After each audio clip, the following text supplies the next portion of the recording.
All right, guys, we're back here on Southeastern 16, presented by FanDuel. SEC basketball power rankings for Monday. Back from Cracker Barrel, Max. Nice little breakfast, ready to start the day.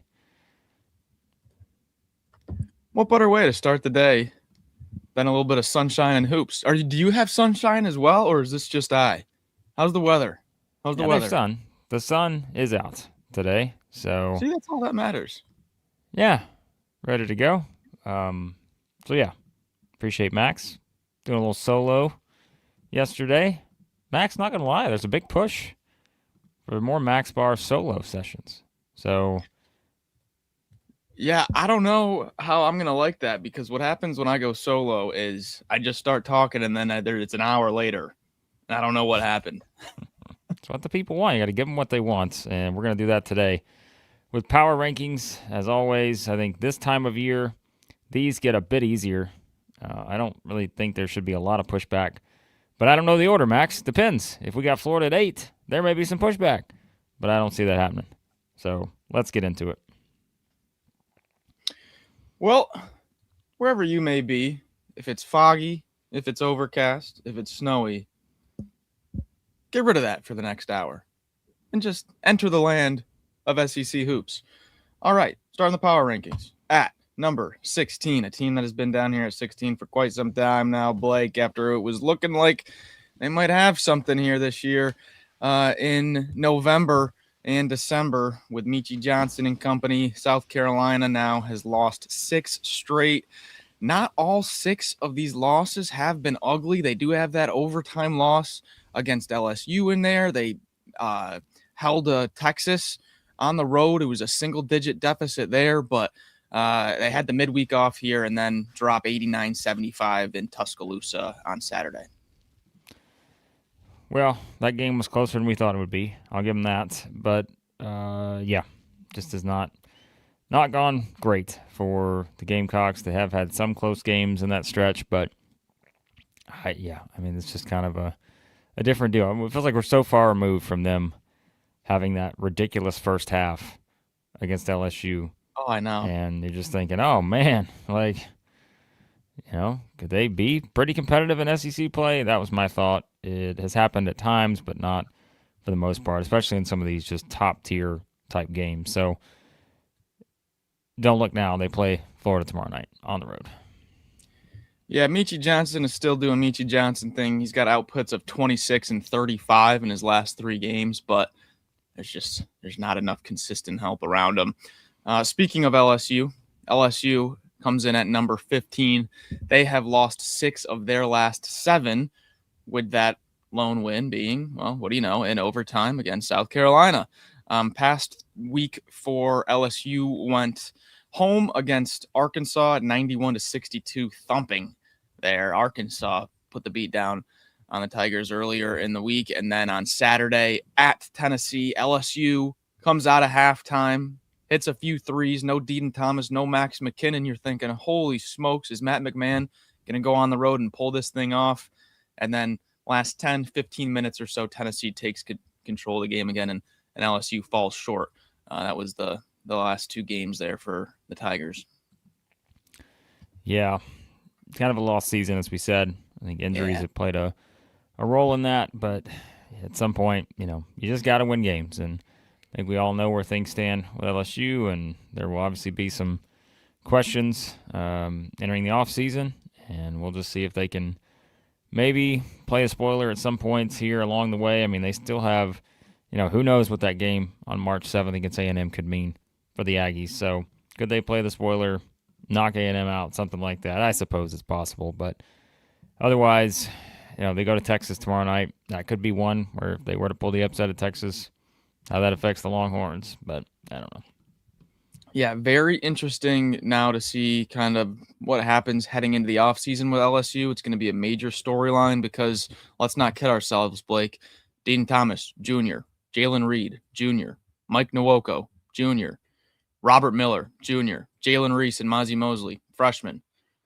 There's a lot of high major talent here on this roster. So keep an eye on how these players. Oh, what do you got? Before you continue, I know we've been having issues with getting this thing to Twitter. Can you figure out a way to get this to my Twitter since we've been having all kinds of issues? Yeah, you have to click on your profile where it says live, click the circle, and then when you click share it, you can click post this, and you have to individually post the stream.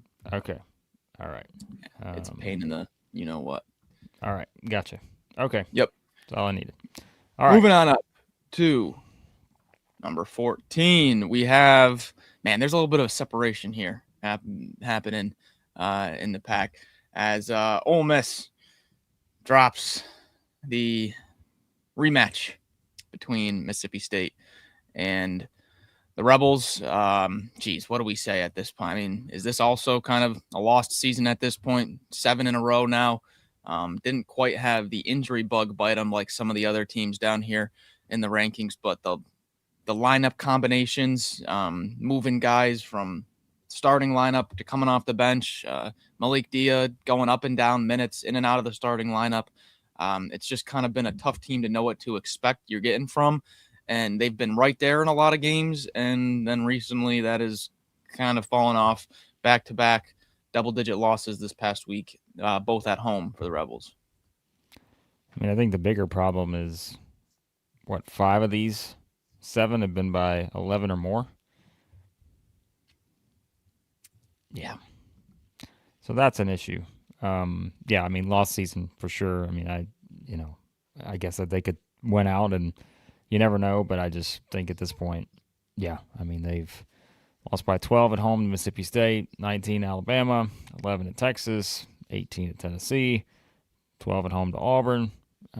Yeah, and of course, I know that's what we said, like that 4-game road streak. Man, that was just, it's kind of brutal to have it play out that way, but, you've also lost 3 home games in there. So not ideal. No, it hasn't gone the way they wanted there. And like we said, I think it's just been the rotating roster of just unknowns, I feel like, this season, and the inconsistencies really kind of not, it's just been the main theme, I think.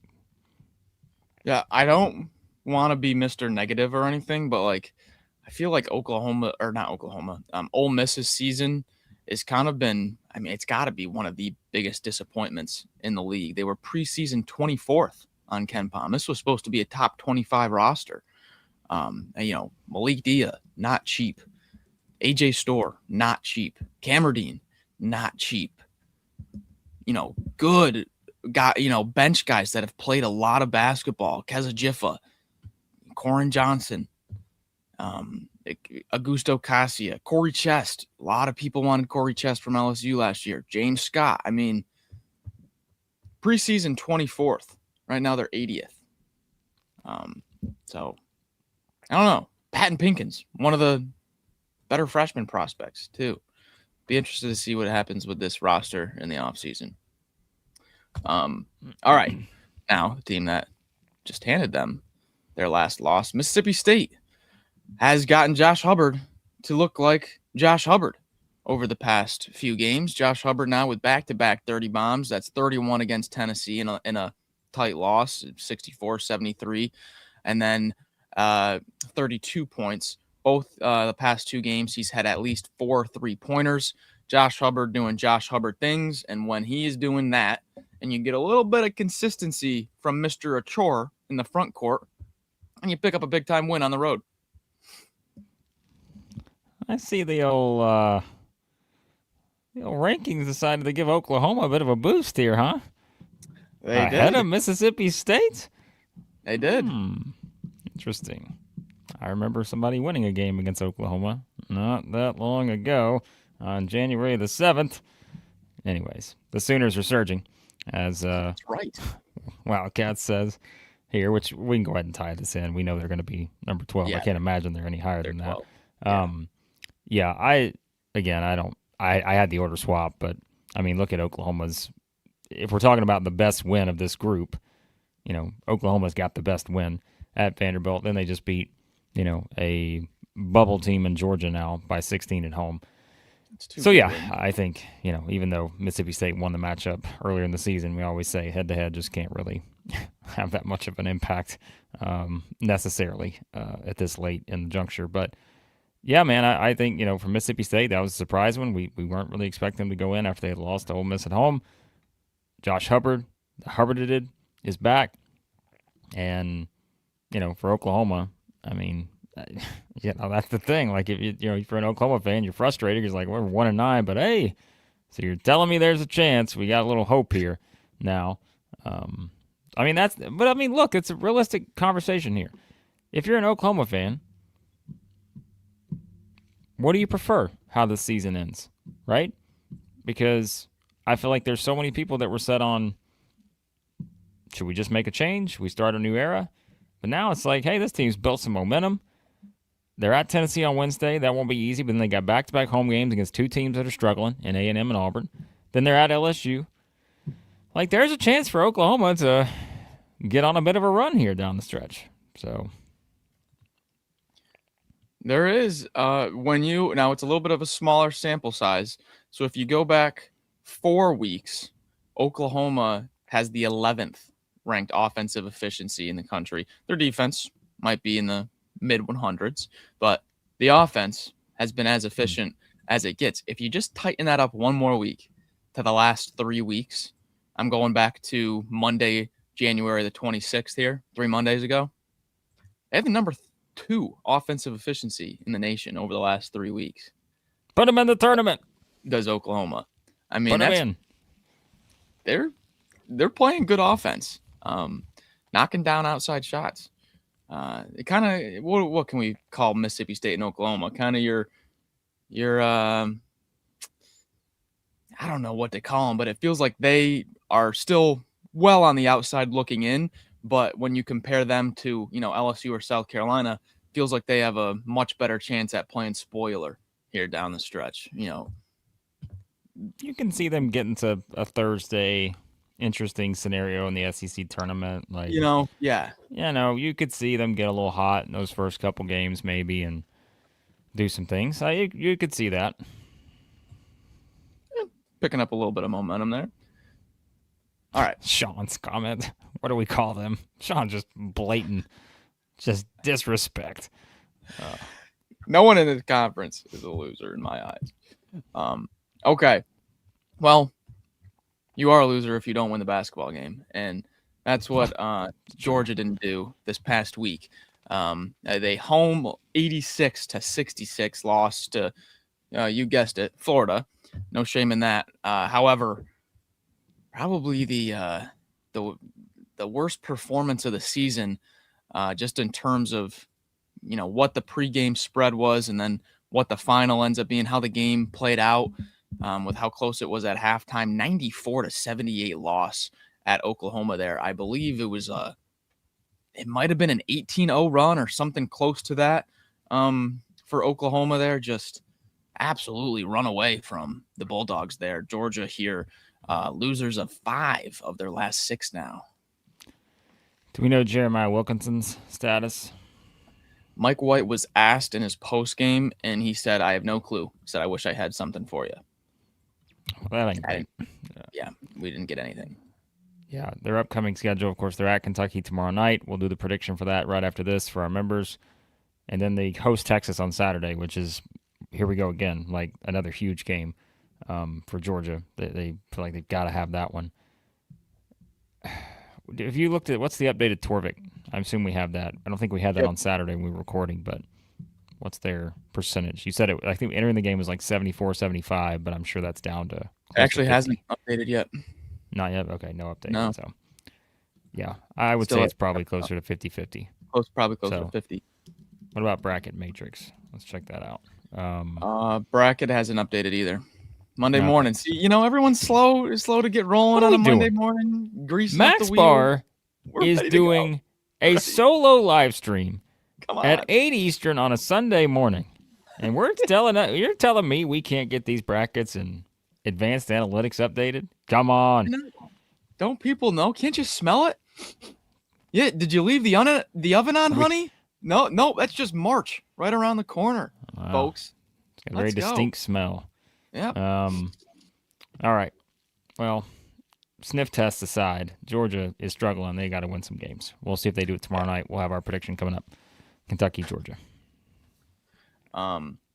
Yes, I think Evan Mia has updated, and they have Georgia as now they've moved out of the 9 to 10 seed range that Evan has had Georgia in the past 2 weeks, I believe, into the just in the field, aka bubble team. So, yeah, it's closer to 50% than anything else for Georgia right now. All right. One team that did themselves no favors, Blake, absolutely no favors in a must-win, must-perform spot on Saturday in a potentially win and in game. Still a lot of basketball to be played, but we could look back on that Missouri and Texas game on Saturday and look back and say, wow, man, that was either the game that put Texas in or potentially the one that got away from Missouri 68 to 85 on Saturday after Missouri has the nice Wednesday win 86 to 85 at Texas A&M. Kind of a mixed bag of a week there for Missouri. They did enter that Texas game with a 49.9% chance to receive an at-large bid. That's probably closer to 33-ish% now. What's Auburn doing ahead of Missouri? They are doing one spot ahead of Missouri at number 9. If you want to loop them in. Just curious. Auburn's lost 4 in a row now. They have. Against really good teams. And before that, they did have the win at Florida, so maybe that's the separator. But Missouri also beat Florida. And Auburn also beat Texas, who just walloped Missouri. So we could play this game all day, but it's an interesting argument if you want to debate these two teams, I think. But I feel like they're kind of in similar spots, though, right? Because similar.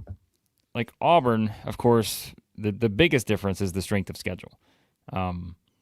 Auburn's strength of schedule is so significantly better than Missouri's to where Auburn kind of afford this sort of stretch. Whereas Missouri, like you said, it feels like every game is kind of important now based on just the lack of anything substantial in the non-conference. And so when you do look at before that Texas game, they had won 4 of 5. But if you look at who they beat, right, it was Oklahoma, Mississippi State, South Carolina, A&M, who's struggling. But they do still have the wins against Florida, Kentucky, which are, nice to have for Missouri. So I just know, I think it's an interesting kind of debate between these two. But, with Auburn, the whole Keyshawn Hall thing, and we're just, I think Auburn is kind of one where if you can get them back to where everything's kind of on the same page, which does not feel like it's the case right now, Auburn is going to be a team that maybe is seated a little bit lower, and you're thinking, okay, if they're clicking, we've seen how good they can be, but it's just hard right now, especially when you got, again, your best player out, and yeah, it's just a lot to figure out, and, it's kind of like I said, that's the case for Auburn. Missouri just seems like they can't find enough overall consistency to, it's just not even just the fact they lost, they lose by 17 at home. These two teams I'm kind of grouping together as probably the biggest difference between their floor and their ceiling. When Missouri and Auburn are playing at their best, they've both already shown they can beat one of the best teams in the country.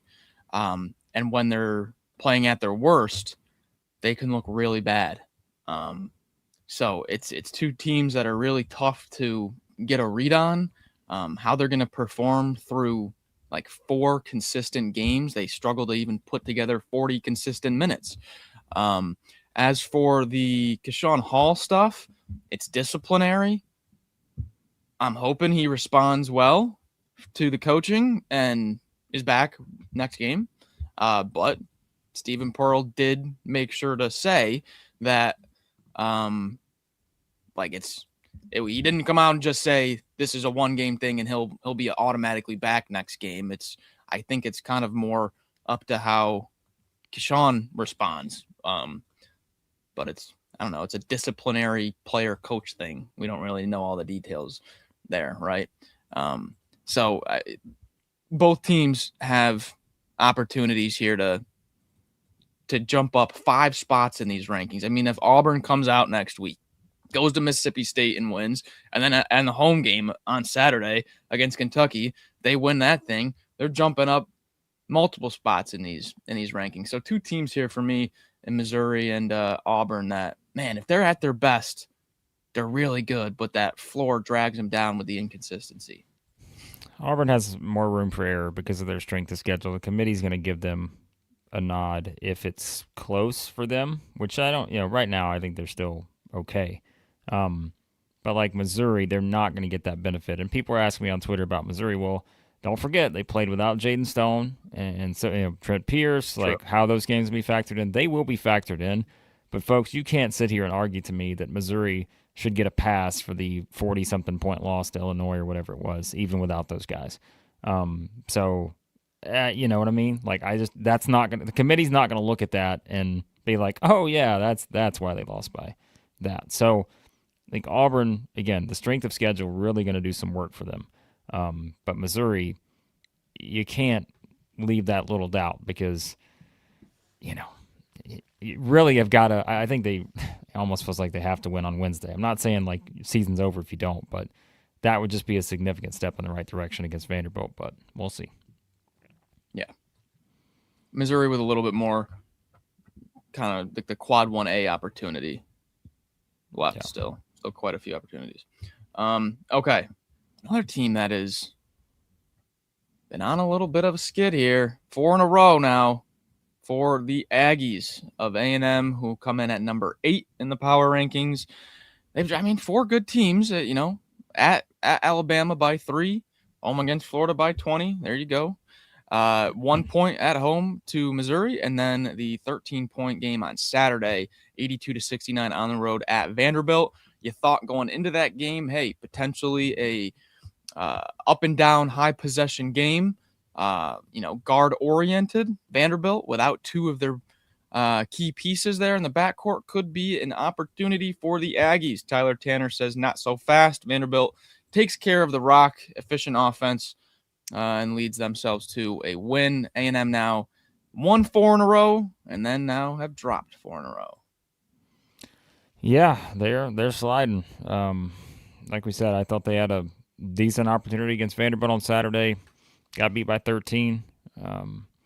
Now it's like, they're kind of an interesting spot too, where they're going to still get some decent home games against Ole Miss, Texas, and Kentucky.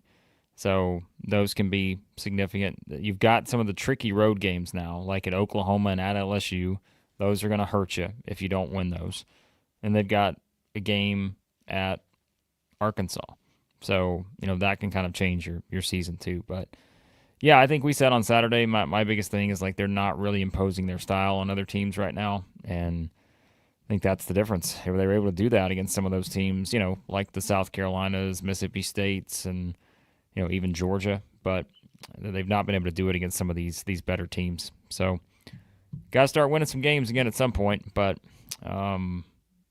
I'd be surprised if they don't make the tournament, but they're definitely sliding a little bit. And all things considered, the 3 of the 4, the 3 worst losses have come against Alabama, Florida, and Vanderbilt, who are all going to be, in my opinion, probably ranked in our top 5 or 6. So, no, I think they're going to be okay, but they got to win at least one game this week to feel like they're going to be okay. Yeah, you get the feeling the narrative around Texas A&M is that they've lost a little bit of gas here down the stretch, already playing undersized, and with the full court press now mid-February, some shooting percentages have dropped. Got Ole Miss and Oklahoma next 2. Not, 2 of the more physically imposing teams where you'll think of the team's going to come out with all these different bumps and bruises from all the offensive rebounding battles.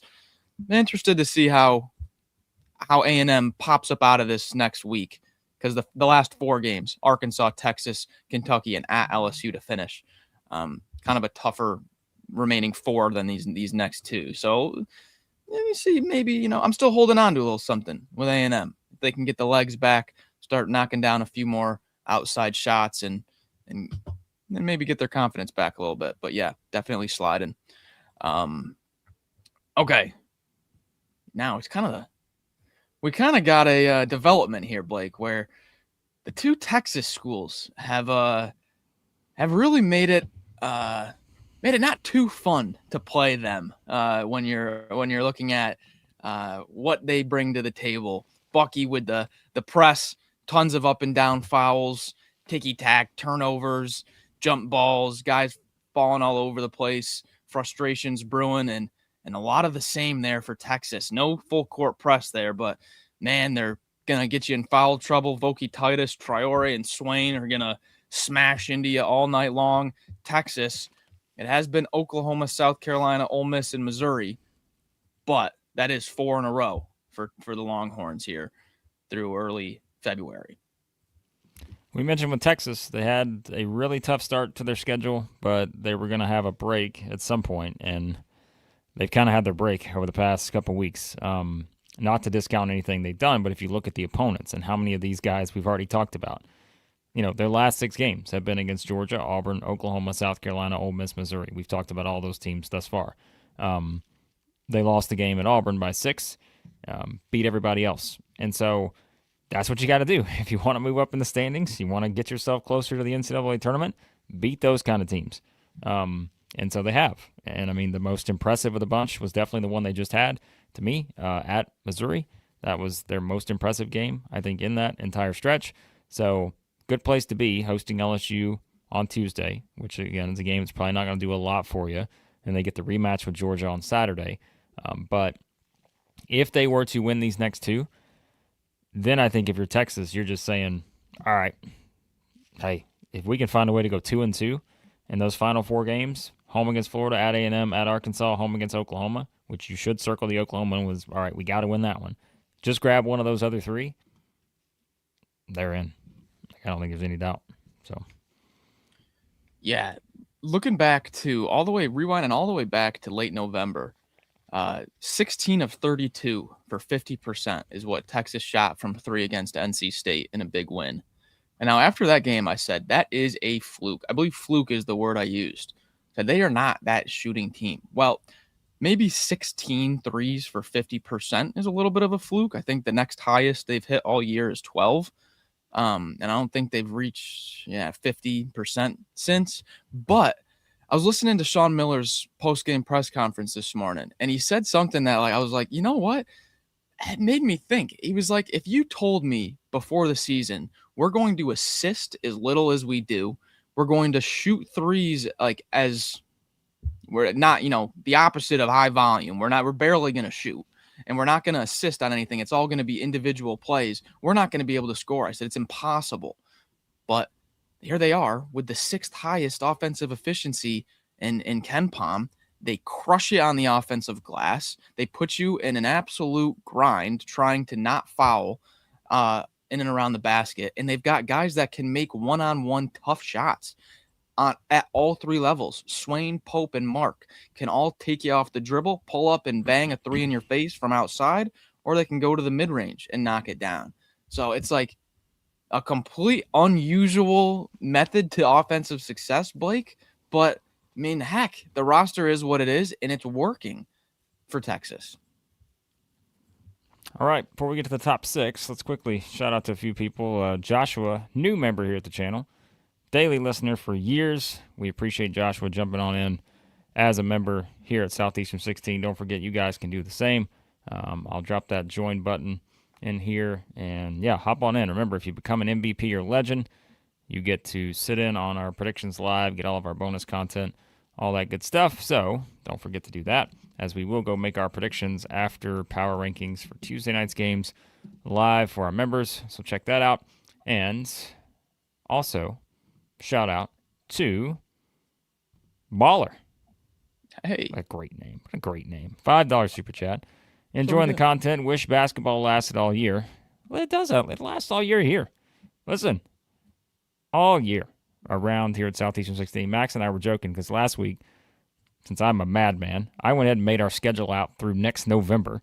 So we kind of already know what our basic schedule is going to be all throughout the offseason and into the start of next season. And we're not even to the end of this season yet. That's what we do here.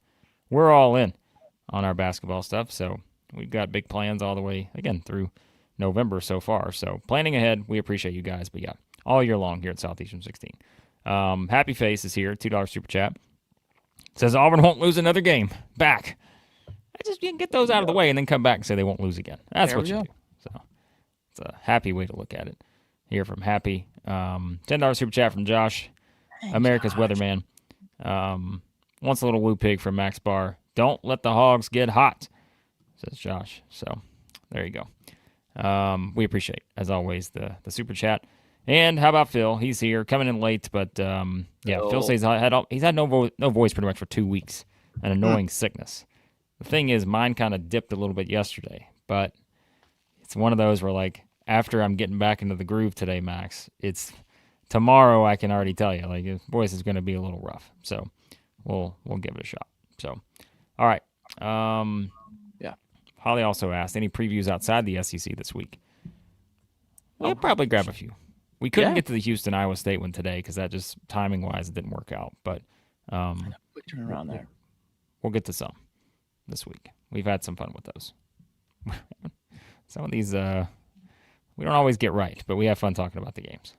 All right. Ready? All right. Top 6? Yep. Top 6. Here we go. Top 6. All right. Who's going to be number 6? It's going to be a good team. This was the hardest one, I think, for me in my rankings this week. The individual rankings was who I was going to put at 6. I thought this was the toughest spot. So, yeah. I think there's you could almost call it a top 7 with how Texas has been playing and kind of the challenges in the front court that they can also match up with, like the Tennessees and Floridas of the front courts. But this is a good top group now, like really starting to separate themselves. And we have the Tide here at 6. I mean, that's a good 6. Alabama, number 18 in KenPom right now after this past week, winning at Ole Miss, crushed them 93-74. And then on Saturday, turn around and South Carolina. But again, they were, I think minus 16.5 in that game or something, went 89-75. We're dominating the whole game. Michi Johnson, I believe, has 2 points at halftime, ends with something like 26.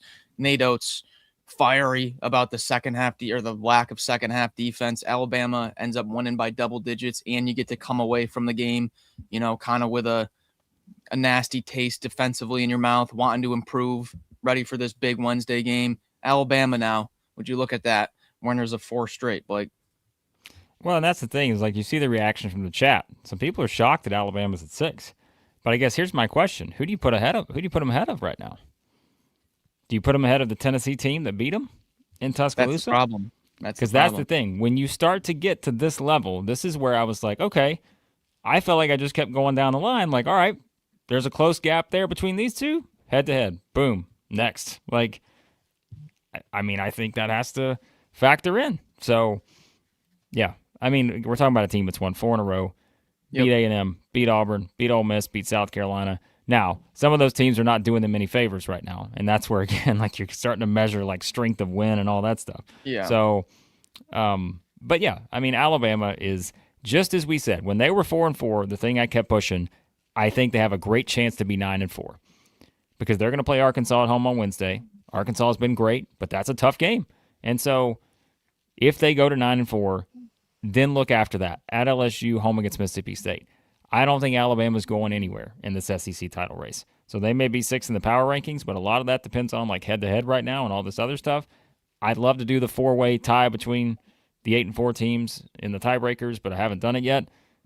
So, again, we're talking about such a slight difference, but that's where, to me, if there is a slight difference, I think head-to-head has to matter in some of these scenarios. And so, yeah, I had Tennessee ahead of Alabama this week.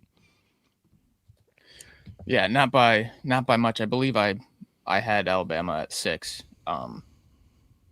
but not by much. Looking at their seed line, Blake, this upcoming Wednesday game, Alabama against Arkansas, it's got to be one of the biggest games of the SEC all year. Right now on Bracket Matrix, before Alabama's win against South Carolina and before, who did Arkansas just beat on Saturday? Auburn. And before Arkansas's win against Auburn, they were both on the 5 line in Bracket Matrix. Everybody on the 4 line won on Saturday. So I think they're either firmly sticking as one of the best 5s, or maybe they've snuck up to one of the last 4 seeds, but this Alabama-Arkansas game on Wednesday quite literally could be the battle for a seed line. And when we get to March, Arkansas or Alabama, there's a 1 seed line difference between them because of this game on Wednesday. Yeah. All right.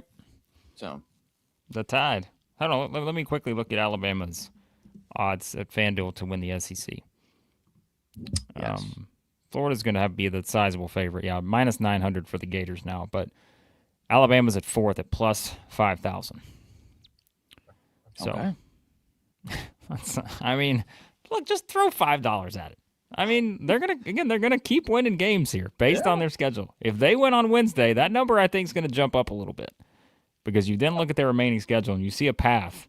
Not saying they're going to win out, but I'm saying it's possible if they win on Wednesday. So they got to go to Tennessee though. That'll be tough. Just come on. The Tide. Tide winners of 4 in a row, and then. Yep, you guessed it. They have won 6 of their last 7 as well. The Vols, Tennessee, comes in at number 5. Not too much separating these two teams this past week. The Vols, 2 low-scoring wins, almost identical. 73-64 on Wednesday, 73-63 on Saturday. Wins at Mississippi State and home against LSU. That's following the 3-point loss last Saturday at Kentucky, where they held a 14-point lead at one point in that game. Before that, it was a 4-game win streak: Ole Miss, Auburn, Georgia, and Alabama for the Vols here at number 5. Blake. Yep. Yeah, and they've been playing pretty well. And like we said, I mean, we're talking about 2 incredible efforts by Kentucky in the final stretch of those 2 games, away from like talking about Tennessee as a, I don't know, we'd be talking about them as a 3 seed probably, if they had won both of those games. So, but they didn't, and that's how it goes. But yeah, I mean, it's kind of been a little bit more defensive oriented, to say the least, in these last several games. But at the same time, I mean, they also have, I think, a pretty good opportunity to have a strong finish here. 3 home games: Oklahoma, Alabama, Vanderbilt. 3 road games: Vanderbilt, Missouri, South Carolina. So, I mean, Tennessee's got a great chance to finish strong based on how they're playing right now. So, JP Estrella has really come on. It's 4 straight games now in double-digit scoring outputs: 16, 12, 11, and 12 over his last 4. And he's come real close to a double-double 3 different times. He's had 16 and 9. He's had 12 and 7, 11 and 8, 12 and 9. He's just a few rebounds away from being 4 straight double-doubles. Estrella adding in some consistent offense down low, with all the Akpara kind of rotating injuries there with the big man. He has been back, but Estrella's offense, nice consistent piece of this front court. For the Vols, they were the top 6 seed in Matrix, so kind of right there with Arkansas and Alabama, all grouped up on the 5-6 line. And there's another team that we'll get to that's on that as well. Number 4, we have Vanderbilt. Vandy comes in at number 4, still playing without Duke Miles, still playing without Frankie Collins. But over the last few weeks, it has not mattered. Winners of 5 of their last 6. It could be 6-0, but Oklahoma went to Memorial and won by 1 point. This past week for Vanderbilt was a good one. A road win at Auburn, 84-76, and then the nice home win by 13 when we thought that could be a little bit closer. Vandy at number 4. That's the thing. We talk about, think about the conversation we're having about Tennessee if they don't lose 2 games by combined, 5 points to Kentucky. Right. Think about the conversation we're having about Vanderbilt if they don't lose by a point to Oklahoma, who was then the worst team in the SEC. The game that felt like the biggest lock of that entire stretch, they lose, but yet they beat Kentucky, by 25. They win at Auburn. They beat A&M by 13. So it's like, it's the SEC this year. So, yeah, I mean, I think with Vanderbilt, how can you not be impressed with where they are right now? I mean, that was a great response after the disappointing loss to Oklahoma. Great week winning at Auburn, beating A&M, and, got another tough week coming up. Go to Missouri and host Tennessee. They got a pretty tough stretch the rest of the way. So they've built up a lot of, nice resume building work to this point. Where are they at in the net right now? I mean, they've got to still be top 15, right? So let me look at it real quick. Yeah, they're 13th in the net. So, I mean, they're sitting pretty. I mean, as long as they don't lose out or something, Vanderbilt's in a pretty good spot. Yeah, Vanderbilt was on the 4 line before Saturday's game. Yeah. So I believe they will stick right there. All right, now it's a little interesting. It's a little interesting. You're telling me this is going to cause some drama in the chat no matter what order these next two are in? Let's all remember the foundational rules here. This is a composite vote. Involves more than just us. I mean, did you have a lot of trouble with 3 and 2? I did. I had a lot of trouble. Okay. I had a lot of trouble. Because me too. I think if the two teams played on a neutral floor tonight, the team that's ranked in second, I think, is the team that I would pick to win the game. But that's not how it went on the 31st of January, as Kentucky comes in at number 3. I'm surprised. I thought I had Kentucky at 2. I had it flipped. I had Kentucky 3, Arkansas 2. I did. I had the different order, but I flipped this game like an 8-9. This was UCF against St. Mary's on the 8-9. Spread was a pick'em. Flipped it 400 times. Kentucky won at Arkansas. Yep, won at Arkansas 3 weeks ago, January 31st. Since that game, a 94-78 home win against Oklahoma. Big home win. A 74-71 home win last Saturday against Tennessee. Took the midweek off. And then 92-83 loss at Florida for the Cats. We could loop it in. Arkansas is number 2. Arkansas has had a lot of success lately. They're 6-7, 6 out of their last 7 they've won. That one loss was at home against the Cats. I believe that one loss was to Kentucky. I could be wrong. That was against the Cats. Okay. All right. Since then, went to Mississippi State 88-68. Nice win at the Hump. Went to LSU 91-62 thumping at LSU. And then the home 88-75 win against Auburn. 3 straight double-digit wins for the Hogs.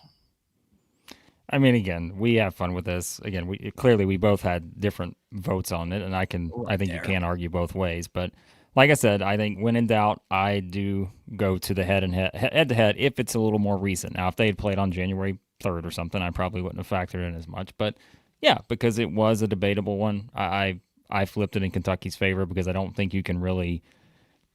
I said it on Saturday. I don't think coming out of the Florida game, I felt any different about Kentucky. The fact that they lost by 9 on the road at Florida. I just don't think I could have come out of that and been like, oh, well, that team that just won 8 of 9, let's just start, ragging on them a bit. I don't think so. So I think that's kind of one of those. So, but Arkansas, we've said, like, they look like a machine right now outside of the game where they lose at home to Kentucky.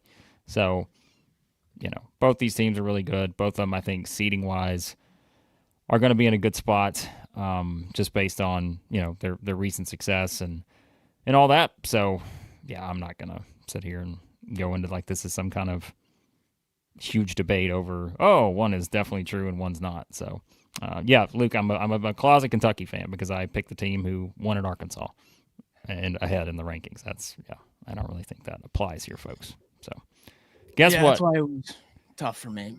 You're fighting for 2 and 3 because number 1 is about as obvious as it gets. Yeah. So that's the thing right now. Isn't it great that it's February 16th and 2 and 3 is being argued between Calipari and Pope? It couldn't have set up any better. Can't write a script better than this, folks. Hey, do we not remember too? Hold on 1 second. Let me find this because I don't remember like beyond a certain point. But let me see here. Okay, so see, I was, for some reason, who did we have? Who was our top 3 in the preseason, our preseason power rankings? We had Florida at 1. Yeah, we had Kentucky at 2. And then Kentucky was 2. We had Arkansas 3, right? Did we? It wasn't We Auburn. could probably find it. And it wasn't Tennessee, I don't think. It might have been Tennessee, or it's either Tennessee, Alabama, or Arkansas. It was one of those 3. I know. I'm just trying to remember because the SEC preseason poll had Florida 1, Kentucky 2, Tennessee 3, Alabama 4, Arkansas 5. For some reason, I thought we had Arkansas 3. We were higher on Arkansas. Yeah. Yeah. So again, my point is, look where we're at right now, like in mid-February. Like these are your top 3 teams, and think about the stretches that all 3 of these teams, Kentucky, Arkansas, and Florida, have had this season, where people have been like, oh man, like, uh-oh. Like how many, it's like we've said that at various points, but now it's all kind of evened out to where, here we are. Like I'd be surprised if these 3 right here aren't maybe in the same spot. Like I said, I think Alabama's the team to watch based on their schedule in terms of finishing here and all that. And that's not knocking Vanderbilt or Tennessee, but I just think the way these 3 are playing, man, it's gonna be tough to get them out of these spots. So yeah, there's really not much separating these teams. I mean, if you look at I was bringing up the bracket matrix. This is before Saturday's game update, but Kentucky was a 6, Arkansas was a 5. I mean, they're right there. The one thing that was separating it for me a little bit, so I was going back and forth.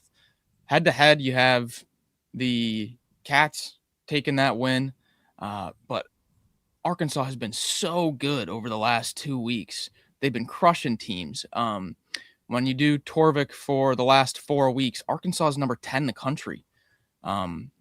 Kentucky's 34th.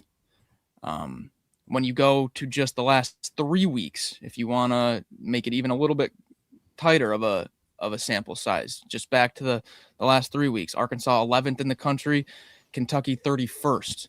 So I kind of went with the recent analytics and just how elite Arkansas has been.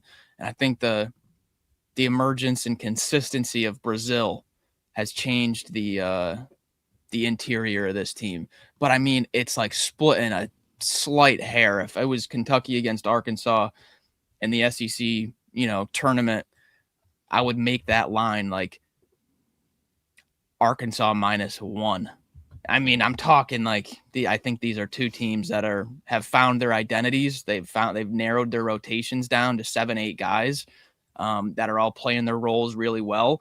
You both have different guys that are stepping up, outperforming what we thought. Colin Chandler playing a lot better than we thought he was going to be. Billy Richmond, his offense has come along a lot more than we thought they would be. I think these are 2 teams in similar spots here. Yeah, and I mean, like I said, you could play the, whatever property game of, well, yes, we have the head-to-head, but if you want to take that further, Arkansas beat Vanderbilt by 25, Kentucky lost to Vanderbilt by 25. Like you said, you could just keep going on down the line. But 2 really good teams. Yeah, 2 teams playing well, and yeah. So I mean, both fan bases should be thrilled right now with where these 2 are at. So based on, remember, like we said, especially for Kentucky, remember how it was earlier in the season. Arkansas felt like they kind of, there were some questions after that Georgia game a month ago. But what have they done since then, right? All they've done is won 6 of 7. So, yeah, I think both teams feel pretty good about where they're at right now. So, yep. All right, before we jump into, we know who number 1 is, we're going to talk about Florida. Speaking of Florida, guess who's here? Oh, let's go. The Florida Basketball Hour. Neil Blackman has checked in. $10 super chat says they're going to have Kentucky at number 2 in their rankings. Came away from Saturday thinking Kentucky's the second weekend bound. Tommy H. quieted away, and Kentucky still found a way to fight. Trust them more than Cal. So there's another different opinion on that. So we appreciate the legend jumping in here. Celebrities in the chat. Speaking of celebrities, Josh is back. America's Weatherman, $10 super chat. Using a super chat to remind the trash talkers. Last 4 times Arkansas has made the tournament, they've gone to the second weekend. It's true. The Hogs they do run hog wild in March these days. Also true. That is true. Also, $10 super chat from Josh. Says Arkansas and Florida have some pressure in March to carry the water for the SEC. I think everyone else will have major issues getting the second weekend. Now, he left out a certain team in there. I'm a little surprised, but the banter, back and forth here. So, all right. There's no back and forth. There's no banter needed here at number one, folks. There's none at all. The best team in the SEC is the Florida Gators. Absolute juggernaut right now. And I know we heard some of the feedback on Saturday about how, they wasn't that impressed with Florida and all this other stuff. That's fine. Florida in their last 5 games has beaten Kentucky by 9, Georgia on the road by 20, A&M on the road by 19, Alabama at home by 23, and South Carolina on the road by 47. So find me someone else with that sort of impressive streak there in their last 5, and I'll give it to you. But Florida's just been really good. Yeah, you got an unusually inefficient. Well, not inefficient. I mean, geez, we're holding these guys to such a high standard now. Ruben didn't play his best game. They missed a bunch of front ends of 1-and-1s as well, and they still put up 92. Yeah. You can the thing with Florida here is that unlike some of these other teams in the SEC where that margin for error is so tight, the things that Florida is elite at, they are so dang elite at them that they have that margin for error. Like you saw, so like Ruben maybe doesn't play his best game against Kentucky. That's fine because you got Kondo that's going to go out there and give you a double-double. Take it 2 games back. Condon, only 4 points, 20 minutes against A&M. Doesn't play his best game. 7 turnovers against Georgia. Doesn't play his best game. It's okay because you got other guys at your position playing similar roles that are elite, talking best in the nation elite. So that's the thing with Florida and why I trust them to continue to roll through is because they have that margin for error. A guy or two doesn't have the game. Everything else is so elite that that floor stays so high. $5 super chat from Daryl. Can we all agree the Gators are serious? Yeah, they're serious. They could probably beat the Wizards. Are the Wizards the worst team in the NBA? I have no idea. I don't know. Even if they're not, I think they could still beat. I don't know. I still said it Gators minus 1.5. So. Grass with a $2 super chat. People not impressed after we scored 92. Yeah, it wasn't enough. They didn't hit 100. So, no, Florida's excellent. And like we said on Saturday, if the guards are playing like that, hitting shots, they're going to be tough. So, all right. There you go. Another anticlimactic set of SEC basketball power rankings. I know Florida's really not making it very interesting. See who's number one. The thing is, we should have just been like Florida's at number 1, and then just let everybody else respond with their thoughts on Florida, and let us not say anything, just to see if we can figure out who's watching the Gators and who's not. $5 super chat here from Crizzle. Kondo looking to be aggressive on offense. Huge X factor on this team. Says he disappeared last March on offense, but changed a few games of late. So, yeah. Yeah, because you know what you're gonna get from. Could you imagine if we get to March? It just came into my head from that. Can you imagine if we get to Mark and Condon is like a 2-3 per game guy? Like Condon just starts banging him down after he hasn't been able to buy one for the whole season. But no, I agree. I think when he's playing well, when you're getting those Condon double doubles, it raises the ceiling of this team. Yeah. All right, there you go.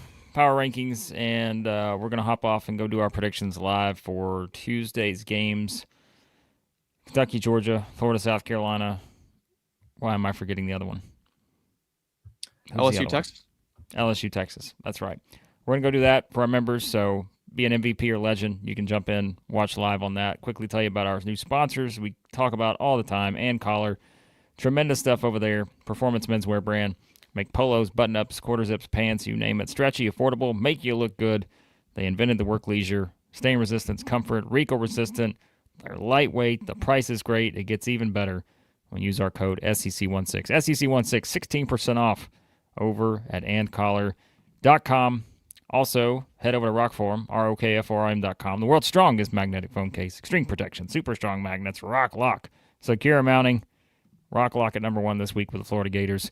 You also can jump in on the ROKFORM action, get some phone case accessories, golf accessories, all that. SEC25, 25% off your entire order over at ROKFORM.com. And head on over to Icon Wallets. Tremendous there at Icon Wallets. Premium Napa leather, 3 interchangeable university icons. They are officially licensed collegiate wallets. Find yours. Use our code SEC16 for 20% off over at Icon Wallets. All right, we're out of here. We appreciate all the kind words. We appreciate all of you who do not have kind words. And we're going to go predict and preview the games for Tuesday night. We appreciate you guys as always. And we'll talk to you soon here at Southeastern 16, presented by FanDuel.